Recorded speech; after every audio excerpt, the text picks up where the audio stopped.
Flash Force. Middle-aged women superheroes save democracy with the Broadway All-Star Repertory Company featuring, in alphabetical order, Lucie Arnaz, Judy Blazer, Donna Lynne Champlin, Jason Graae, Kevin Isola, Kecia Lewis, Nancy Opel, Linda Purl, Emily Skinner, and Karen Ziemba.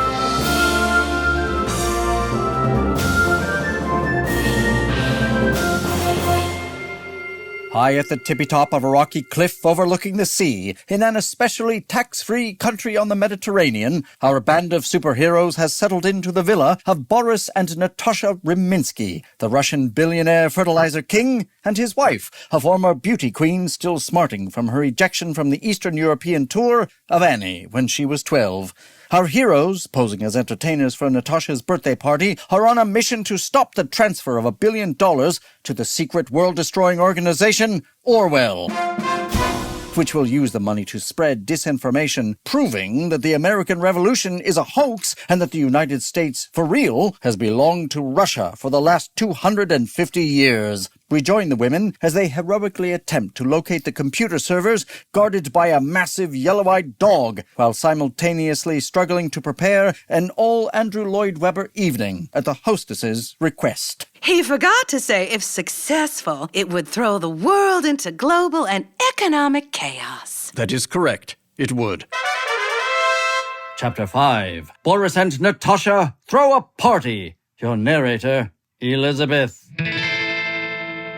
It was the day before the party, and the guests were starting to arrive at the villa. That morning, we'd had a secret meeting before Flavio, the Reminskys' faithful servant and piano player, served us breakfast in our common sitting room, which overlooked the ocean and was decorated with nude figures of different goddesses lifting giant seashells over their heads. At least we thought the meeting was secret. Pam began talking, and Celia raised her hand to silence her. Well, I'll tell you, that Natasha, she's got an ego the size of Romania. I spent so much time trying to get her to sing even remotely on pitch, I've hardly had a chance to pump her about the money in the Swiss bank.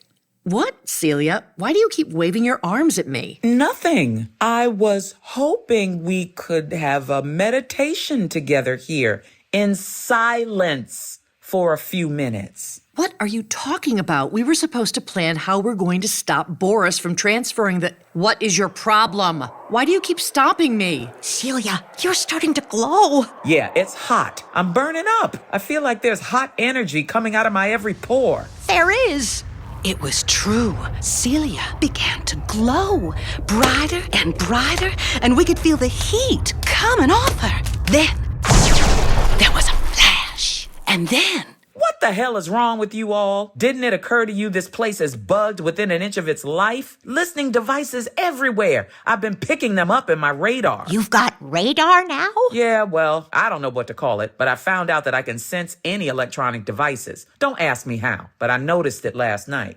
I don't believe it's actually radar, but it could be a microwave or even Bluetooth manifestation, because while radar does use radio frequency to determine the presence, distance, or speed of an object, microwave is a much higher frequency radio signal at about 12,000 watts, as opposed to Bluetooth, which only uses 1 watt of energy, or 3, or 10. Gee, Suzanne, can't you talk like a normal person? I can't help that I find I suddenly have an exceptionally good vocabulary. Did anyone else like it better when she couldn't get a word out? You guys have got to stop snapping at each other. We're in this together now, and we are in very close quarters. It just makes it tense for everybody. Pam, we might as well get this out in the open. I never stole your song in Sunnybrook Farm the musical. They just gave it to me. I don't know what you're talking about. You needed time to go change your costume. I was filler. I'm not talking about this now. And besides, everybody knew you were mad they didn't make you grown-up Rebecca. That is not true. It is! I was happy being the girl from the next farm. Yeah, with my song. How many decades is this thing gonna go on, you guys? Do you know how long ago that was? I do. I was a dresser on that show. I remember when they were giggly roommates together. I was never giggly. Well, I wasn't giggly. Girls, stop it. Get back to your mission. Frida? Yes, it was the voice of our therapist and oracle, Frida. Frida, are you finally going to materialize your molecular structure and countenance us with your presence? She means, are you here? Pam, the whole world thinks you're the friendly one. Yes, we've all got layers, but passive-aggressive is not a good color on you. We'll explore this when you're not all in mortal danger, but frankly, in the meantime, both of you, grow up. Frida, are you really here? Yes, go on, Celia, darling. As I was saying, I sensed there were no fewer than 9 listening devices all over this room alone. Look carefully at those nude sculptures. What do you see? A lot of nipples? Exactly. Look closely. Those aren't just nipples. There's a micro listening device implanted on every one. Then isn't 9 kind of an odd number? That last sculpture is a 3-breasted goddess. I've been able to hot flash jam all of it so we can talk freely. Remember, wherever you go on this property, you're probably on camera or being bugged. Watch what you say and do at all times. When I can, I'll scan and disable and tell you when it's safe to talk. Does everybody know today's actionable to-do items? I just want to share I've broken out into hives and a cold sore. It always happens when my anxiety gets out of control. I didn't think superheroes could get hives and a cold sore. But I'm ready. I've been chatting up the chef who asked me for my cornbread recipe for the barn dance Boris and Natasha are giving when Putin comes for the weekend next month. Anyway, the chef is giving me and Celia a tour of the wine cellar this morning.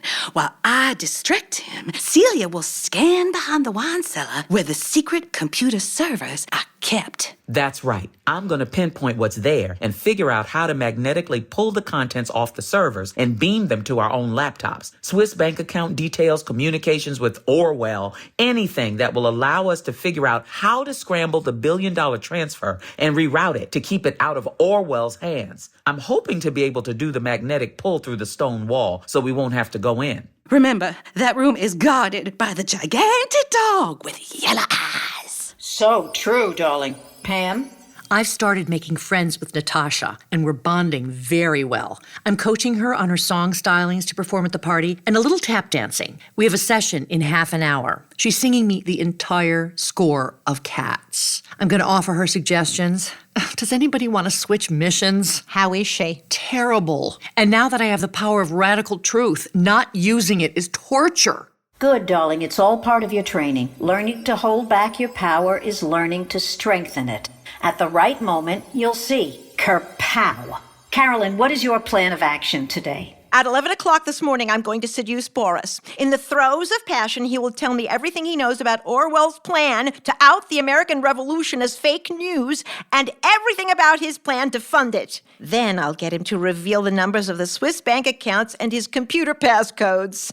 And I promise you, he'll be begging me to please allow him to tell me more. Darling, your body positivity is a powerful force, and may I say, inspiring. Strong men will disintegrate under its energy field. Why 11 o'clock? That's when he finishes his ping-pong game with Putin's propaganda agent, who's here disguised as an ordinary party guest for Natasha's birthday party. It was true. The day before, as we'd walked about the villa's grounds, we had seen and identified the Russian propaganda agent in his disguise, blinding green golf pants from the 1970s. Suddenly, just then, there was an enormous whoosh and a sonic boom. And Claude, Suzanne's tuxedo cat who'd accidentally been given superpowers and wouldn't stop talking in snotty French. He had flown in through the window and perched himself on top of one of the nude sculptures. He had on a cape, the only one of us to try out our new costume. I thought I would absent myself for this insipid discussion portion of the morning and come in time for my own debrief. Carolyn, darling, do you want to finish up? I see I was not successful in this. Always there is more talking among you, and yet nobody says anything. Claude, stop it. You do not own me, Suzanne. Actually, yes, I do. Piff. I've been working on Flavio and gaining his trust. This is insufferable! All right, you go first. Give and take, darlings, give and take. That's what relationships are. He's my cat. Says you, I have surveilled the ocean and mountainous territory around the perimeter of the villa. Or Muckville, I should say. Oof, it is a disgrace. The nouveau riche should not be allowed to build a building until the money has been in the family for at least 400 years. Will you get to the point? There is a radio transmitter hidden in the cliffs, suitable for transmitting messages that would otherwise be traced on the internet. I landed upon it to examine, and I found there, besides, seagulls. A second peculiar-looking transmitter. I quickly flew to Havana to check my hunch, and yes, I was right. Indeed, it is the same transmitter that bombards the microwaves to the diplomats and changes the molecular structure of people's brains. There are things very nefarious and dangerous afoot in this cursed place. This second transmitter must be investigated. Thank you, Claude, darling. You know, I was never much of a cat person, but you're changing my mind. You're extremely useful. No. In fact, it is believed that ORWELL has developed these microwave transmitters like the ones used in Havana as a plan to dumb down entire segments of the population by degrading their brain neurons, literally softening their brains. Top scientists think it's behind the sudden mass gullibility of grown-up people believing absolutely anything they're told or read on the internet. Scientists say they can't think of any other explanation. ORWELL knows with this, it will be much easier to topple democracy by sowing their disinformation, lies, confusion, and hate. More bang for their buck, if you will. Claude, you must have found a prototype. We must destroy it, but not before finding out everything about it. I am now finished. You go, woman I live with who gives me food from a can. What is to be your contribution? As I was saying, I am working on Flavio and gaining his trust. As the Rominski's right arm and piano player, he is pivotal. He knows everything that goes on in this house, including most of the business. For the party, he will not only be accompanying all our music, but he wanted to sing a duet with me, which we will be rehearsing. Before anybody could answer, the door swung open. Good morning, ladies. I hope and trust you all had a good sleep and dreams that did not cause you terror and distress. Miss Suzanne, if you would join me in the Versailles room, we can practice our duet for the party. Your duet. Yes, we're singing a duet. We are going to sing a duet of Mr. Cole Porter's famous song, Buddy. Well, I know that'll be something to see. I have spoken to the mistress with your concerns about an entire evening devoted to the transformative show tunes of Andrew Lloyd Webber. She had one condition for instead choosing more variety. It is that you ask her to sing the moving and iconic memory from Cats at the centerpiece of the evening. And that you must ask her specially. That would be you, Pam. Yeah, I guess so. All right, I'll ask her. Ah, there is the pussy. Hello, pussy. Miss Suzanne, it is best that we begin now. Suzanne followed Flavio out on the way to the Versailles room, and the rest of us went off to our assignments. Celia and I went to the kitchen to find the chef. Carolyn went to rest up before her seduction, and Pam went to the tiki bar on the patio to coach Natasha. Natasha? Natasha! Hi! Ah, Pam, darling, there you are. You look so radiant. And yet, you wear no makeup. Is this American Broadway thing? Not to wear makeup when you are among people? Well, it is the morning. I don't usually... And I am wearing some eyeliner. It is... never mind. I am never without full makeup, but I have much to learn from you. As I say, you look radiant. Very natural. And I look... Yes, you look very... naturally full of makeup. Ah, thank you, darling. I do not fish. Would you like drink with umbrella in it? No, thank you. I just had my coffee. Ah, don't be ridiculous, darling. You will have one. I will make it for you myself. I will have my second. Oh, well, So I am made to understand that you and your friends do not wish to pursue my idea of evening of Andrew Lloyd Webber for my party that I am paying you for. no, it's not that. Do you not like the transformative show tunes of Andrew Lloyd Webber? Oh, yes, of course we do. It's only that we thought Yes. You thought? Yes. that if we made an evening with more variety to it, it would take your guests on a magical ride across all their emotions. You see, each of us has our own specialty and repertoire. Elizabeth can sing beautiful songs from Showboat. Ah, this river that is old man. Right. And Celia did a whole evening about the great Nina Simone. Suzanne will sing Cole Porter, and I would do the Sunnybrook Farm medley and Dream Ballet that gave me my first Tony Award. And that way, you can be the only Andrew Lloyd Webber event of the entire evening when you sing Memory from Cats and really stand out as the evening centerpiece because you'll be the only one. Ah, you are asking me to sing. Of course. I mean, how would you not be the centerpiece of this evening? We can work on your song right now. This comes as much surprise. I was not thinking I would go on stage to sing. But you must. You really like the way I do that song? Oh, yes. I've never heard it done that way before. I think it was what made Boris fall in love with me. Where do you and Boris spend most of your time? I mean, in which of your houses? And does Boris always work from home? In a locked room? Yes. We were at a, karaoke celebration at the Black Sea Villa of Putin's mistress. We call them Putin and Putain, only to their backs. Boris and I had just ended marriages. Boris, his fifth, I, my third. And it was my turn at the mic, and I saw him not taking his eyes off me. And I was singing Memory from Cats. And then looked right at him and sang Honka Honka Burning Love. And we have not been separated since. I know everything about Boris and every detail about his life and his business. Wow. So, what's it like? What's he do? A lot of stuff on secret computers, I'll bet. Maybe in the basement behind the wine cellar? You are not drinking your drink. Oh, I don't really feel like... I made it for you myself, specially. Hey, why don't we work on your song? TikTok. You do not like my hospitality?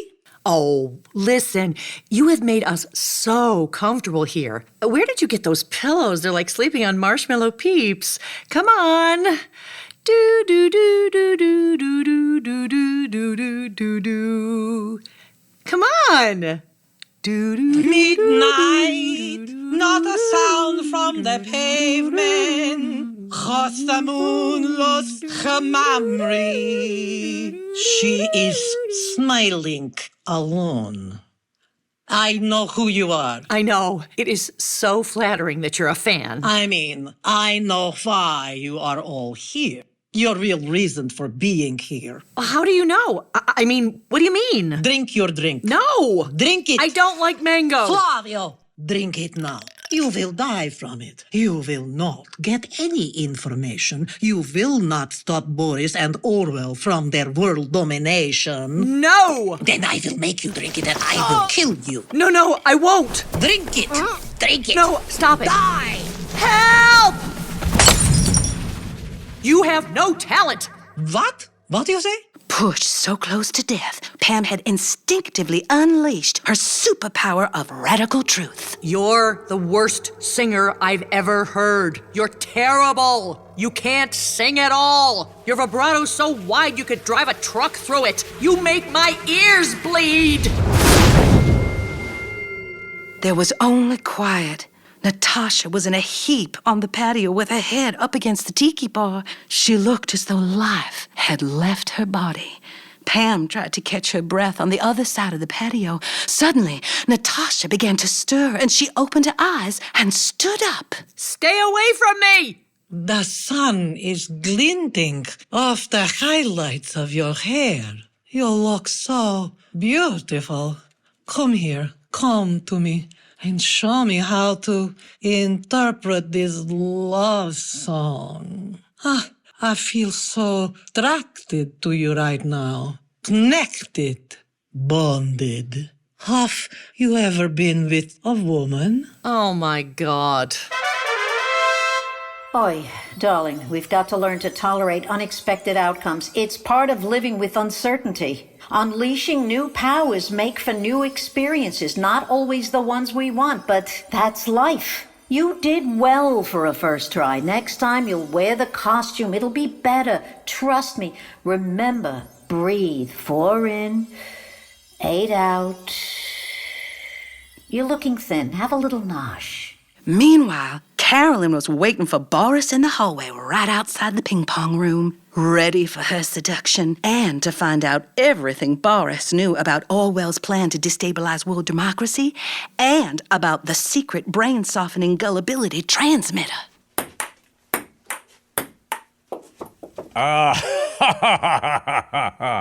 You good player, but I beat you, Kalishnikov. Ping pong, there is a man's game. You put up good fight, but now you lose. Boris came out into the hallway, and after him, Putin's propaganda agent disguised as a party guest in green golf pants from the 1970s. Carolyn had used all her skills as a veteran Broadway wardrobe supervisor and was decked out as the sexiest siren the Mediterranean coast had ever seen. In the daytime, she was ready. Hello, gentlemen. Hello, beautiful, sexy American Broadway singing lady. Oh, I don't perform like the others. I mean, I perform, but believe me, not like the others. You are not professional singing lady? No, I don't sing. I dress and undress. Hello.